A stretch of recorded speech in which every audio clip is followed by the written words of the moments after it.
Welcome students.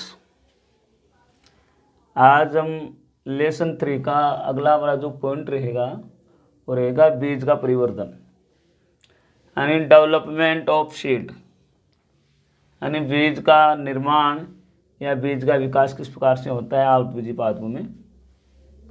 तो देखिए, वैसे देखा जाए तो बीज है, बीज का निर्माण बीजांड से होता है, लेकिन मैं डायग्राम बनाता हूँ, अवश्य अपन उस डायग्राम को देखते हुए इसके बारे में डिटेल से पढ़ेंगे। बीजांड का डायग्राम देखना, ये आपका भ्रूण कोश जिसमें नीचे बीजांड द्वार, ये बड़ी सेल अंडकोशिका, 2 सहायक कोशिकाएं, एक केंद्रीय भाग में बड़ी कोशिका बसती है भ्रूण कोश की, उसे बोलते हैं ध्रुवीय कोशिका, और जो निभाग सिरे की ओर 3 कोशिकाएं पाई जाती है उन्हें बोल देते हैं प्रतिमुखी कोशिकाएं। प्रतिमुखी या प्रतिध्रुवी कोशिकाएं, यह है आपकी ध्रुवीय कोशिका, ठीक है।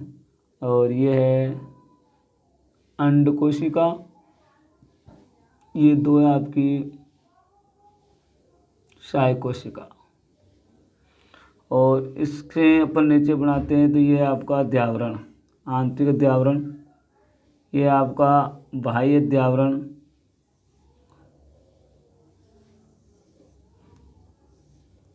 ये है बीजांड वृंत, ये है माइक्रोपाइल बीजांड द्वार, और ये भाग है इसको बोलते हैं हाइलम, इधर ही लिख देता हूँ, जहाँ यानी बीजांड के जिस स्थान से बीजांड वृंत जुड़ा होते हैं उसे बोलते हैं हाइलम, और जहाँ से जुड़ा होता है वहाँ उभरा हुआ भाग पाया जाता है, उस उभरी हुई संरचना को बोलते हैं रेफे। ये चीज़ें अपन पहले पढ़ चुके हैं जहाँ हमने बीजांड की संरचना पढ़ी थी। अब देखिए बीज का परिवर्तन, तो आवर्तबीजी पादपों के अंदर है वो बीज का निर्माण बीजांड से होता है। किससे होता है? बीजांड से, यानी पूरा बीजांड है वो किस में बदल जाता है? बीज के अंदर बदल जाता है। अब देखिए बीजांड में कौन कौन से भाग चेंजेज होते हैं जब बीज बनता है, यानी बीज का निर्माण किससे होता है? बीज का निर्माण बीजांड से होता है। तो अपन ये कहेंगे बीजांड है वो किस में बदल रहा है? बीज के अंदर बदल रहा है। लेकिन इसमें बीजांड के कुछ भाग हैं वो तो परिवर्तित हो जाते हैं, लेकिन कुछ नहीं होते हैं। मैं बताता हूँ आपको कि बीजांड का जो बाह्य और आंतरिक अध्यावरण है, ये रहा, ये है आंतरिक और ये है बाह्य अध्यावरण। ये है आपका आंतरिक अध्यावरण और ये है बाह्य अध्यावरण। तो बीजांड का आंतरिक अध्यावरण तो बीज का अंत बीज चोल बनाला, और बाह्य अध्यावरण है वो बनाता है बाह्य बीज चोल, यानी बीजांड का आंतरिक अध्यावरण से बीज का अंतः बीज चोल बनता है और बाह्य अध्यावरण से बाह्य बीज चोल बन जाता है, यानी इसको अपन बोलते हैं टेस्टा। क्या बोलते हैं? टेस्टा। इसको बोलते हैं टेगमेन या टेगुमन, जो भी है। तो अपन ये कह सकते हैं कि अगला पॉइंट अपन ये लिख सकते हैं कि बीजांड का आंतरिक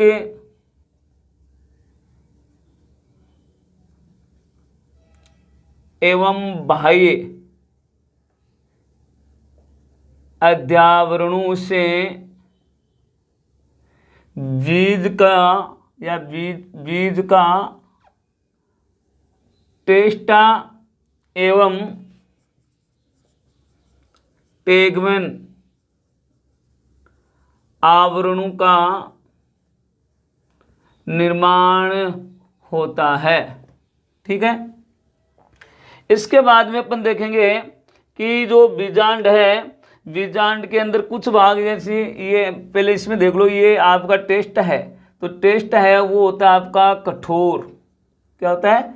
कठोर होता है। कठोर के साथ ये क्या होता है आपका चमकीला होता है, चमकीला।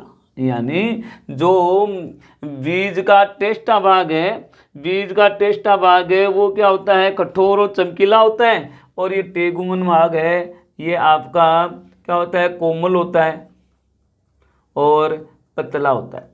यानी जो ये भाग है कोमल और पतला होता है, और ये कठोर और चमकीला होता है। इसके अलावा देखेंगे अपन कि बीजांड के अंदर कुछ भाग वो चेंज नहीं होते। कौन कौन से? देखो, एक तो बीजांड द्वार, हाइलम, रेफे और निभाग। निभाग है, उनमें किसी प्रकार का परिवर्तन नहीं होता है, कोई परिवर्तन नहीं होता है। यानी किस किस में? बीजांड द्वार, हाइलम, रेफे और निभाग में किसी प्रकार का परिवर्तन नहीं होता है, किसी प्रकार का परिवर्तन नहीं होता है।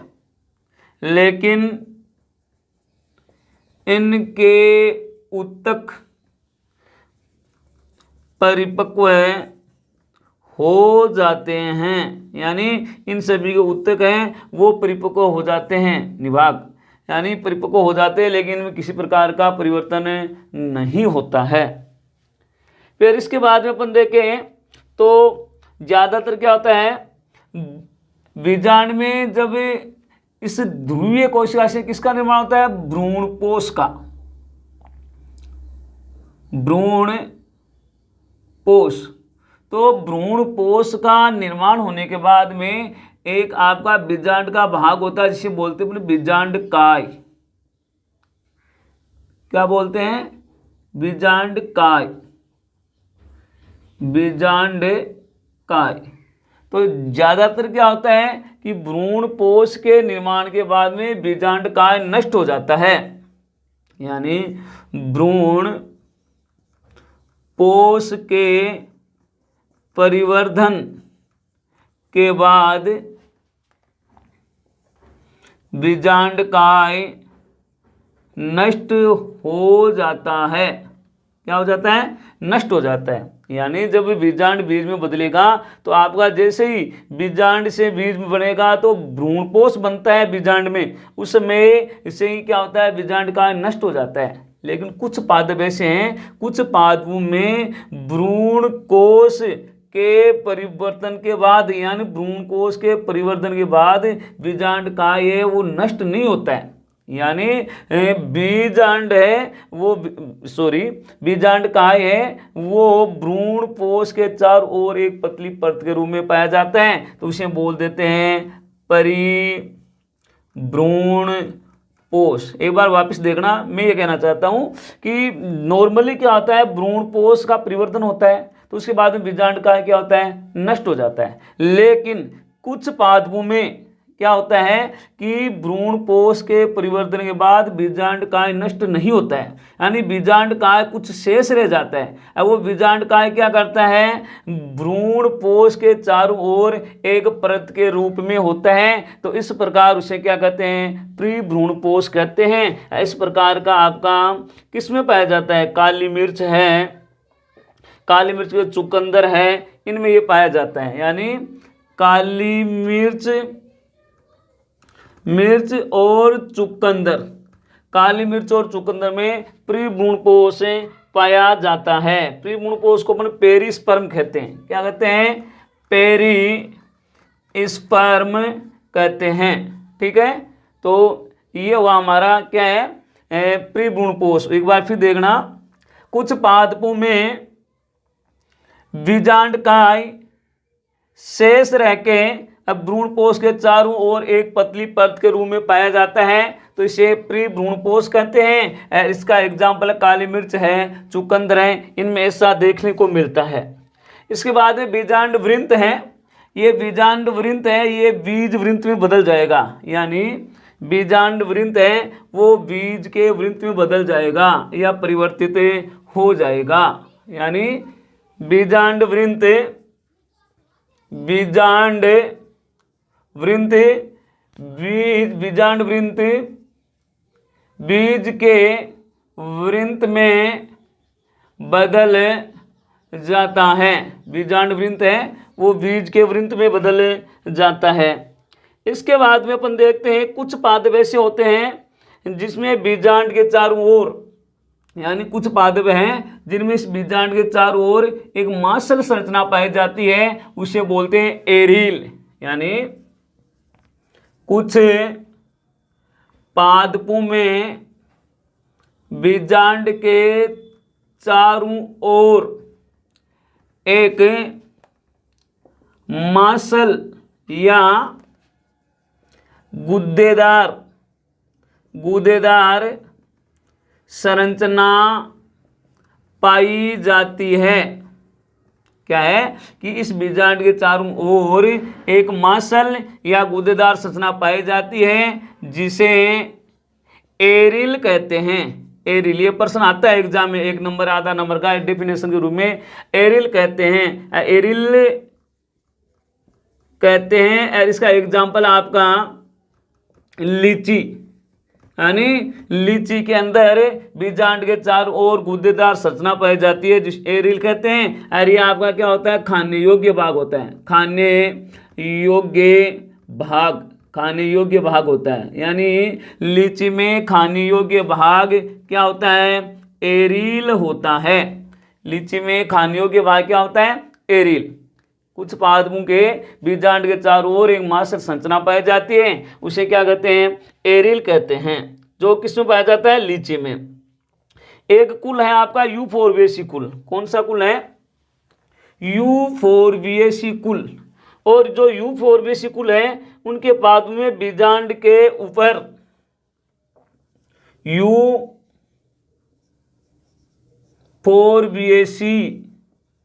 कुल, देखो यूफोरबिएसी कुल के पादप हैं उनमें बीजांड के ऊपर एक सफेद सी संरचना पाई जाती है। क्या पाई जाती है, सफेद सी संरचना पाई जाती है, उसे बोलते हैं केरेंकल। क्या कहते हैं, केरेंकल कहते हैं। फिर से ध्यान देना, यूफोरबिएसी कुल के पादपों में यूफोरबिएसी कुल के पादपों में बीजांड के ऊपर, बीजांड द्वार के ऊपर क्या, सफेद संरचना पाई जाती है, जिसे क्या कहते हैं, केरेंकल कहते हैं। यूफोरबिएसी कुल के पादपों में बीजांड द्वार के ऊपर एक सफेद संरचना पाई जाती है, और सफेद संरचनाओं क्या कहते हैं, केरेंकल कहते हैं। इसका एग्जाम्पल अरंडी, यानी जो अरंडी का पादप है, या इसके अलावा भी यूफोरबिएसी कुल के जितने भी पादप हैं उनमें बीजांड द्वार के ऊपर एक सफेद रंग की संरचना पाई जाती है, उसे क्या कहते हैं, केरेंकल कहते हैं। फिर देखो आपके सामान्यतः जो एक बीजपत्री पादप होते हैं, एक बीजपत्री पादप, एक बीजपत्री पादपों में जो बीजांड द्वार है, बीजांड द्वार वाले सिरे की ओर एक पलगनुमा संरचना पाई जाती है। यानी एक बीजपत्री पादपों में बीजांड द्वार वाले सिरे, बीजांड द्वार ये सिरे की तरफ पलगनुमा संरचना पाई जाती है। यानी एक सामान्यतः एक बीजपत्री पादपों में बीजांड द्वार सिरे की तरफ एक पलगनुमा संरचना पाई जाती है, उसे बोलते हैं अपन ओपर्कुलम कहते हैं, ओपर्कुलम कहते हैं। यानी फिर देखना, सामान्यतः एक बीजपत्री जो पादप होते हैं, एक बीजपत्री पादपों के बीजांड द्वारी सिरे की तरफ एक पलक नुमा संरचना पाई जाती है। और उस पलक नुमा संरचना को क्या कहते हैं? ओपर्कुलम कहते हैं। इसके बाद में हम देखेंगे बीज के प्रकार। वो किसके आधार पर? भ्रूणपोष के आधार पर बीज के प्रकार, यानी बीज कितने प्रकार का होता है। तो अपन लिखेंगे भ्रूणपोष, भ्रूणपोष के आधार पर बीज के प्रकार। तो भ्रूणपोष के आधार पर बीज दो प्रकार के होते हैं, नंबर 1 और नंबर 2। एक नंबर है वो है आपका अभ्रूणपोषी बीज, अभ्रूणपोषी बीज। और नंबर 2 है भ्रूणपोषी बीज। अभ्रूणपोषी और भ्रूणपोषी बीज, इसे अपन बोल देते हैं नॉन एल्बुमिनस सीड, और इसको बोल देते हैं एल्बुमिनस बीज, एल्बुमिनस सीड, अंग्रेजी में सीड बोलते हैं। सबसे पहले पढ़ेंगे अभ्रूणपोषी बीज। अभ्रूणपोषी बीज क्या होते हैं? ध्यान देना, अभ्रूणपोषी बीज यानी वे बीज या ऐसे बीज जिनमें भ्रूणपोष या भ्रूण परिवर्धन के समय, ये बोलो ऐसे बीज जिनमें भ्रूण निर्माण के समय संपूर्ण भ्रूणपोष का उपयोग कर लिया जाता है, तो उसे बोलते हैं अभ्रूणपोषी बीज। और ये ज्यादातर आपका द्विबीजपत्री पादपों में पाया जाता है, जैसे चना है, मटर है, इनके अंदर देखने को मिलता है। ठीक है, एक बार फिर देखना, वे बीज जिनमें भ्रूण निर्माण के समय संपूर्ण भ्रूणपोष को उपयोग कर लिया जाता है या संपूर्ण भ्रूणपोष का उपयोग कर लिया जाता है, तो ऐसे बीजों को अभ्रूणपोषी बीज कहते हैं। इसका एग्जाम्पल है चना, मटर, सेम और ज्यादा द्विबीजपत्री पादप। तो यह तो होता है हमारा अभ्रूणपोषी बीज। नंबर दूसरा है हमारा, वह है भ्रूणपोषी बीज। इसमें क्या होता है देखना, वो ऐसे आएगा कि वे बीज जिनमें भ्रूण निर्माण के समय संपूर्ण भ्रूणपोष का उपयोग नहीं होता तथा कुछ भ्रूणपोष शेष रह जाता है, तो इस प्रकार के बीजों को भ्रूणपोषी बीज कहते हैं। यानी वैसे बीज जिनमें भ्रूण निर्माण के समय संपूर्ण भ्रूणपोष का उपयोग नहीं होता है तथा कुछ भ्रूणपोष शेष रह जाता है, तो इस प्रकार के बीजों को क्या कहेंगे? भ्रूणपोषी बीज। और ये आपका एक बीजपत्री जो पादप होते हैं उनमें पाए जाते हैं, जैसे बाजरा है, मक्का है, गेहूं है। बाजरा, मक्का, गेहूं, जवार, तो ये सारे जो पादप हैं इनमें भ्रूणपोषी बीज देखने को मिलता है। तो ये हमारे भ्रूणपोष के आधार पर दो प्रकार के होते हैं बीज, ये दो प्रकार के बीज हुए। इनके अलावा अपन ये भी कह सकते हैं कि ये जो भ्रूणपोषी बीज हैं, इनमें जो भ्रूणपोष जो रहता है आपका शेष, ये क्या है? अंकुरण के समय काम में आता है।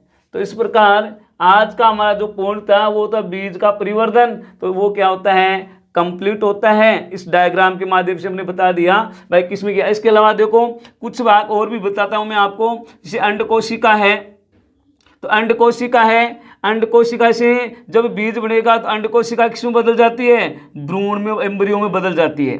सहायक कोशिकाएं हैं वो नष्ट हो जाती हैं। प्रतिमुखी कोशिकाएं हैं ये भी नष्ट हो जाती है। ध्रुवीय कोशिका है वो आपकी किसमें? भ्रूणपोष में बदल जाती है, भ्रूणपोष में बदल जाती है। लेकिन अभ्रूणपोषी बीजों में तो ये भ्रूणपोष उपयोग आ जाता है, तो वहाँ तो ये शेष रहता नहीं है। तो उनको तो भ्रूणपोषी कहा था, और जो भ्रूणपोषी बीज होते हैं वहाँ ये शेष रह जाता है, तो वो आपका कौन सा है, भ्रूणपोषी बीज कहलाएगा। ठीक है, तो इस प्रकार से एक बीजांड है वो बीज में बदल जाता है। धन्यवाद, आज इतना ही करेंगे।